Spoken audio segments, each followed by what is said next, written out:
I almost didn't open the door. It was 6:40 in the morning, still dark outside, and nobody should have been back in that section of the building. I had a full shift ahead of me and a thermos of coffee that was already going cold, but something stopped me. A smell, maybe. Or the way the emergency light was bleeding red under the gap at the bottom of the door. Wrong color for that time of morning, wrong everything. I pulled it open. The heat came out first, a solid wall of it, the kind that steals your breath before you can even think. Dark room, red glow from the emergency strip on the ceiling. Metal shelves packed floor to ceiling, and there against the far wall, slumped like something that had just given up, was Ray's shirt soaked through. Face white as old concrete, not moving. Ray. I crossed the room in 4 steps and grabbed his arm. His skin was burning, his eyes cracked open. Wade. Just that. Barely a sound. I checked the thermometer bolted to the wall near the shelves. 101 degrees Fahrenheit. My watch said 6:47 a.m. I got my water bottle into his hands. He drank like a man who hadn't seen water in a day because he hadn't. How long? I asked. He looked up at the ceiling for a second. Since yesterday. After the meeting with Harmon. My name is Wade Calloway. I'm 49 years old. I put in 20 years at Ironside Valve and Pump Corp in Denton, Ohio, a mid-sized manufacturing town in the Rust Belt where the factory is basically the town. Quality control supervisor. Not a glamorous job, but steady work, good pay, and I knew every system in that plant down to the bolt level. I raised my daughter Lily mostly on my own after her mother left when Lily was 11. She was starting college in the fall. Pre-med, I had a plan.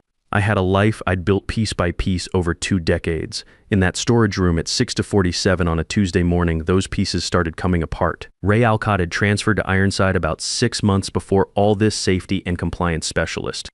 Mid-40s, detail-oriented, the kind of worker who actually reads the operations manual instead of using it as a footrest. Smart guy, careful, asked a lot of questions. Management hated him for it. 3 weeks before I found him in that room, Ray sat across from me at lunch and said flatly they're building a case to push me out. His wife, Donna, had been dealing with a serious illness for over a year. The company health plan was the only thing keeping them from financial ruin. I just need to hold on until she stabilizes, he told me. I told him he was overthinking it. I was wrong about that. Ray told me everything while he finished the water. He'd found irregularities in the batch inspection records, pressure valves that had failed safety testing but received passing marks anyway.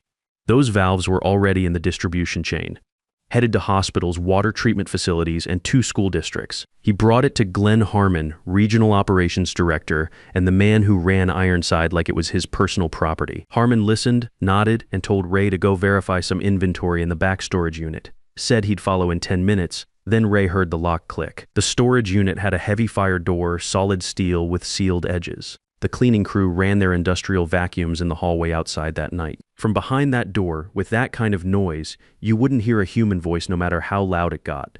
Ray yelled until he had nothing left. Nobody came. I got him to urgent care. The doctor looked at Ray's chart, looked at me, and shook his head slowly. Severe dehydration. Heat exhaustion close enough to heat stroke that the difference was mostly luck. Another few hours, he said, and didn't finish the sentence. He didn't need to. While Ray was on IV fluids, I drove back to Ironside. Glenn Harmon was already there, standing in the main corridor, tie straight, expression neutral. He looked at me the way a man looks at a minor inconvenience he's already decided how to handle. There's been a misunderstanding, he said. The storage unit doesn't lock from the outside. I checked the thermometer, I said. 101 degrees. He was in there 14 hours. Ray tends to be. Harmon paused like he was choosing the word carefully. Dramatic. 2 other employees had stopped in the hallway behind me. Harmon shifted register instantly, voice going louder and warmer. Make sure he gets proper care, Wade. Company policy requires an incident report. I'll have it ready when you're back. I looked at him for a long moment. Long enough that he knew I wasn't buying any of it. Then I walked out. Ray and I submitted our resignations that afternoon. Harmon accepted them with a thin smile that stopped well short of his eyes. Small towns have long memories, he said. I hope you both land somewhere.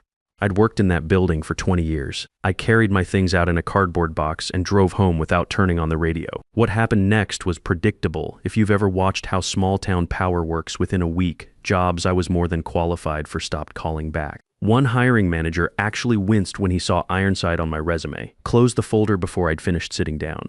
Another position I'd applied for, a QC lead role at a plant 40 miles east, was listed as filled 2 days after I submitted my application. No interview, no call, nothing. I picked up freelance welding work to keep the bills paid. Night jobs, mostly fabrication for small contractors who didn't ask many questions. It was enough to cover rent and Lily's expenses, barely. She offered to delay school by a semester. I told her that was not happening. Ray faced the same wall. His certifications were solid, his record was clean, but every door in the regional industry seemed to close right before he reached it. He and Donna were burning through savings. Her treatment couldn't wait on a job search. Then they went after my father. Dad is 82, living at Meadowbrook Care Center, about 20 minutes from my house. He's had heart problems for 3 years, but he was stable. Well looked after, close to me. Then his insurance coverage got flagged for an internal audit. An administrative error, they called it. Suddenly there was paperwork suggesting a required transfer to a different facility, 3 hours away, better suited to his updated coverage tier. I drove to the nursing home that evening and sat with him for 2 hours without telling him what was happening. He talked about the weather and the baseball scores and asked how Lily was doing. I told him she was fine. Drove home and sat in my truck in the driveway for a long time. That's when my phone rang. Unknown number, Ohio area code. Mr. Calloway. My name is Zola Fenn. I worked accounting at Ironside until about 14 months ago. I think you remember me. I did. She'd been quiet, professional, kept to herself, left suddenly. Nobody in the plant had been told why. I've been watching what's happening to you and Ray, she said.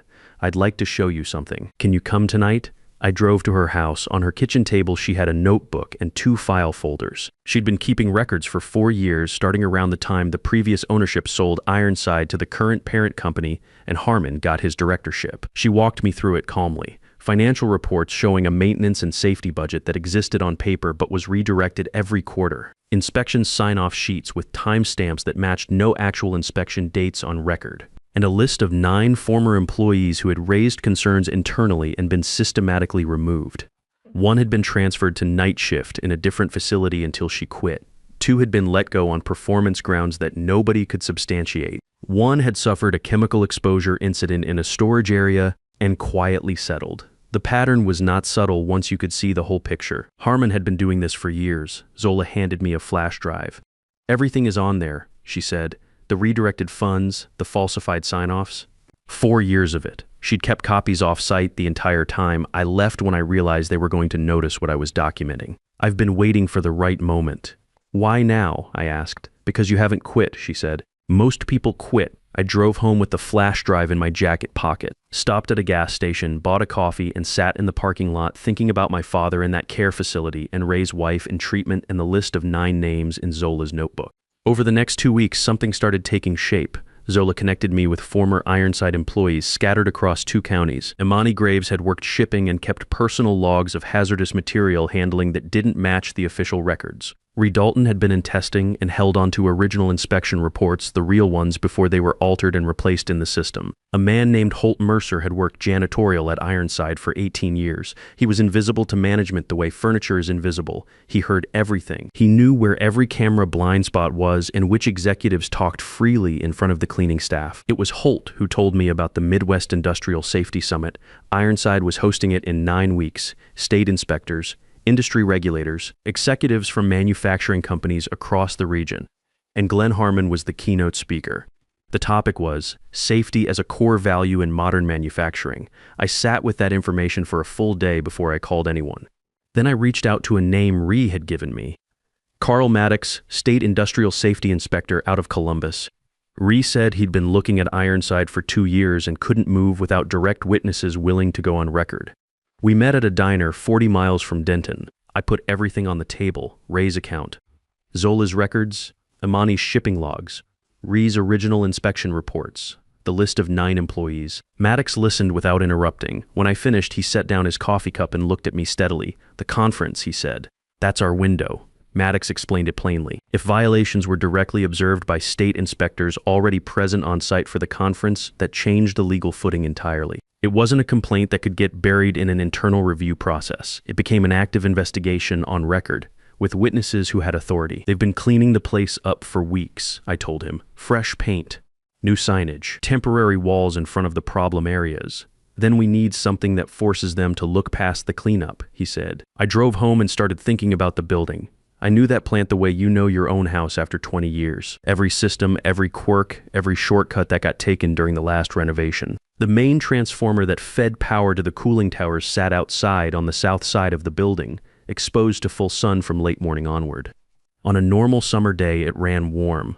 On a hot day with full occupancy, it ran very warm. The system was rated for the load, but just barely, and the maintenance logs, the real ones Ree had copies of, showed the cooling fins on that transformer hadn't been serviced in over 2 years. The weather forecast for conference day had been holding steady for a week. High of 96 degrees Fahrenheit, humid, the kind of July day in Ohio that makes the air feel thick before 9 in the morning. I spent 3 evenings working out the heat load. Hundreds of people in a sealed building, the outdoor temperature climbing through the afternoon, and a transformer already running on deferred maintenance. If something reflected additional solar heat onto that transformer housing during peak load, the cooling system would go down, not from sabotage, from physics. Ree helped me work out the panel angles. We used aluminum display boards, the kind vendors bring to trade shows, positioned against the temporary structures in the parking lot. Nothing that looked out of place at an industry conference, nothing that could be traced back to anything except sun hitting metal on a hot day. No forced entry, no tampering, just the building's own neglected systems doing what neglected systems eventually do. I also sent an anonymous letter to the Ohio Society of Engineers, describing the situation in general terms and suggesting the conference would be worth attending. 3 of their members showed up as independent observers, people Harmon had never met and couldn't account for. Imani had media contacts ready. 2 local TV crews and 1 investigative reporter from Columbus. 1 call and they'd be on site within 20 minutes. Then there was Nolan Harmon, Glenn's son, 26 years old, no manufacturing experience. Recently appointed junior operations manager, he was on the conference agenda as a speaker. Emerging leadership in industrial safety, his father's opening act. What the audience wouldn't know was that Nolan had signed a series of internal quality override forms, paperwork that allowed certain production batches to bypass secondary inspection checkpoints. The kind of authorization a junior manager gets handed when someone above him wants the decisions distributed, and the liability spread thin. Glenn had been using Nolan's signature on those forms for months. Ree had the originals. 3 batches of defective pressure valves had moved through on those overrides. The week before the conference, Harmon made 2 more moves. Holt got fired. An anonymous tip about missing supply inventory. The company searched his locker and his car, found nothing, and let him go anyway on the grounds that the accusation alone created a liability. The message was clear enough. They were narrowing the circle. And my father's insurance issue came back. A second flag, different department, same result. Transfer paperwork generated again. I called Imani's brother Tanner, who worked in health insurance software administration. He'd quietly resolved the first flag by making it look like a system error. This time, he locked the file at the administrative level and set up an alert if anyone touched it again. They can try, he said, but they'll be generating a paper trail every time they do. The night before the conference, I called Ray. He was staying at his sister's place. Donna was stable and responding to treatment, and he sounded like himself again, steady, a little tired, but present. "You sure you want to be there in person?" I asked. "We can do the video if it's easier. I've been sure since the day they locked that door," he said. I told him where to park and what time to arrive, kept it simple. After I hung up, I looked at the timeline I'd mapped out on the kitchen table. Transformer projected to hit critical temperature around 12:15, give or take, depending on cloud cover and building occupancy. Harmon's keynote was scheduled to start at 100. There was a narrow window in there where things would either go the way we'd planned or fall apart completely. I folded up the timeline, put it in my jacket pocket, and went to bed. I didn't sleep much, but that was fine. I'd been running on not much sleep for 2 months. One more night wasn't going to matter. At 5:30 in the morning, I made coffee, checked the weather one more time, and drove toward Denton. It was already 81 degrees at sunrise, not a cloud in the sky. By 8:30 in the morning, the parking lot at Ironside was already half full. Suits and lanyards, briefcases and conference folders. Security at every entrance checking credentials. I watched from the park across the street with binoculars and a coffee. I wasn't really drinking. Our people were in position. Ree was near the south side of the building, panels already set. Imani was parked on the access road with her phone and 3 media numbers ready to dial. Zola had the documentation table set up under a canopy in the park, organized by category bound and labeled. We had folding chairs, portable fans running off a generator, and 3 large coolers of cold water. The 3 engineers from the Ohio Society had arrived at 8 Miami and gone inside with their conference badges. They didn't know us, and we didn't know them. That was the point. Carl Maddox had gone in with the state inspector delegation at 70:45. He'd texted me one word when he cleared security, ready. By 9:15, the outdoor temperature was 91 degrees. Inside the building, with the HVAC running full load, it was probably comfortable. For now. Harmon opened the conference at 9:30.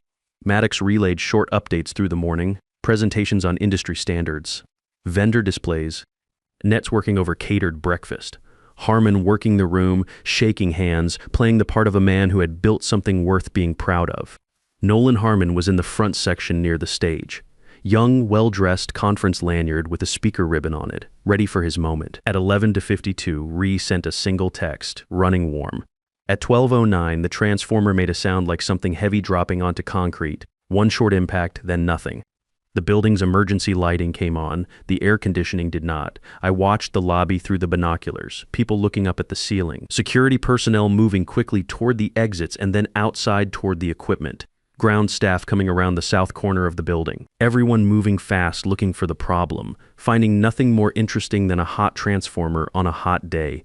Maddox texted, Harmon telling everyone to stay calm. Power will be restored shortly. Keynote proceeds as scheduled. Of course it did. Harmon wasn't going to let 2 years of setup for this moment evaporate because of a mechanical inconvenience. By 12:45, the conference staff was distributing bottled water. Jackets were coming off. People were standing near the windows even though the windows didn't open. The temperature inside had climbed to 85 degrees and was still moving. By 1:15, it was 91 inside. Maddox texted that someone near the back had asked to move the keynote outside. Harmon declined. Nolan presented first. 10 minutes on modernizing safety culture in mid-size manufacturing. He was smooth, clearly rehearsed, comfortable on a stage. The room was sweating but still mostly seated. Then Glenn Harmon took the podium. He had his slides up, his talking points ready, his corporate delivery locked in. The title on the screen behind him read, Safety as a Core Value. He was sweating through his shirt, but his voice didn't waver. He'd built this presentation to impress regulators, and he was going to deliver it regardless of the temperature. I'll give him that. The man had nerve. At 1:32, a state inspector in the third row went down. Not dramatically, just folded forward in his chair. 2 people around him reacted immediately. Medical staff pushed through from the side of the room. I called Imani, now. She made 3 calls in 90 seconds. What happened next wasn't an evacuation so much as a pressure release. The crowd had been sitting in worsening heat for over an hour, and the sight of a colleague going down gave everyone permission to move. Security tried to direct people to a single exit that lasted about 4 minutes. Then it was just people finding the nearest door. They came out into 96-degree heat, and it still felt like relief after what was inside.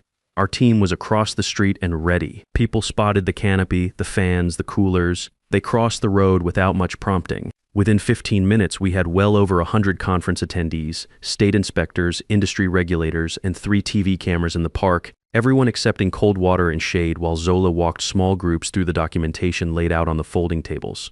The material was organized cleanly. Falsified inspection reports alongside the originals, financial records showing the diverted maintenance budget, medical documentation from 2 facilities where the pressure valves had failed, a timeline of the 9 employees who had been pushed out after raising safety concerns internally. People were reading it carefully. The kind of careful you get when someone has just spent an hour sitting in a hot room because a building's systems failed, and they are now holding paperwork explaining why those systems were allowed to fail.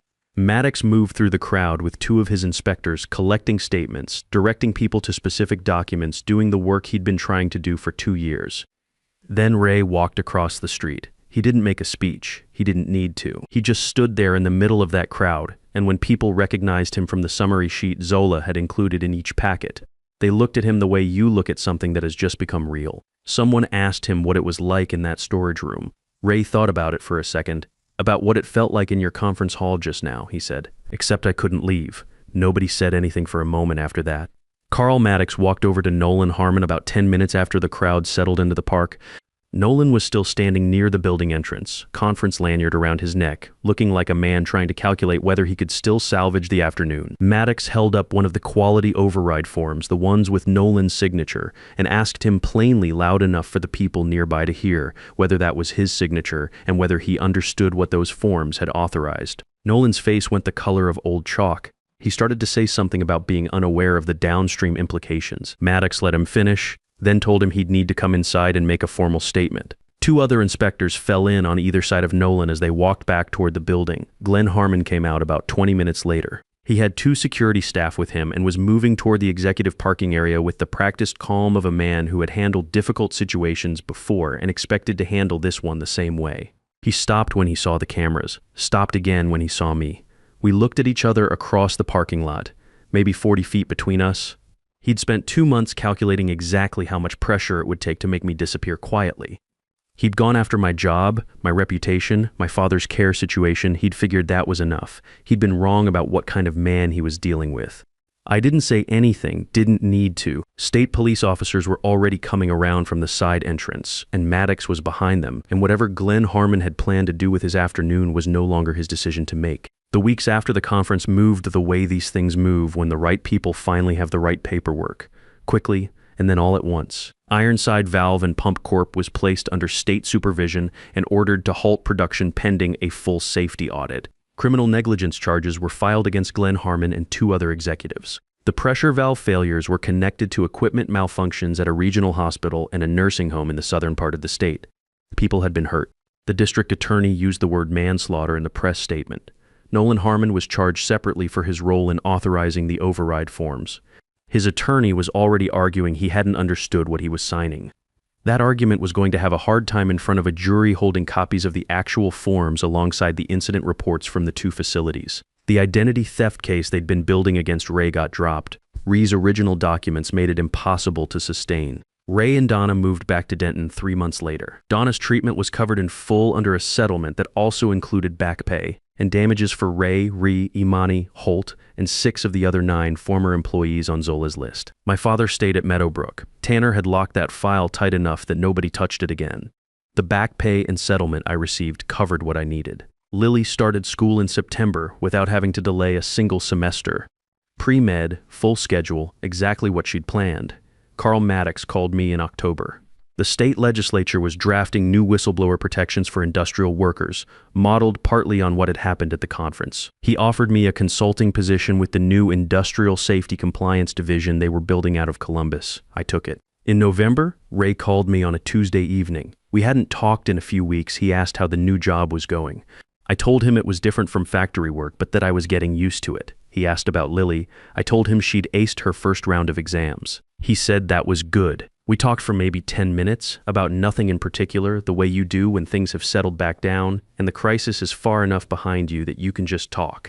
Before he hung up, he said, "You didn't have to come in early that morning." I told him I was just getting coffee. He laughed. We said goodbye. That was enough. I'm not a man who tells stories about himself. Most of the guys I've worked with over the years aren't either. You do the job, you go home, you don't make it into more than it was, but here's what I kept coming back to all those months. Glenn Harmon looked at Ray Alcott and saw a problem to manage. He looked at me and saw a 20-year lifer who would fold because he needed the paycheck. He had every advantage: lawyers, connections, 20 years of practice making people disappear quietly. What he didn't have was an accurate read on us. If you're in something like this right now, a Glenn Harmon, a system that's counting on your silence and your isolation, find the people around you who are watching and waiting. The Zolas, the Rexes, the Holts, they exist. Gather your evidence and protect it. Look for the person with actual authority who has been trying to move on this longer than you know, and then pick your moment, because they always give you one. They get comfortable, they plan a conference, they put their name on a keynote about safety. You'll know it when you see it. If this story stayed with you, share it with someone who needs to hear it. And if you've been through something like this at work, say so in the comments. You are not as alone in it as they want you to think.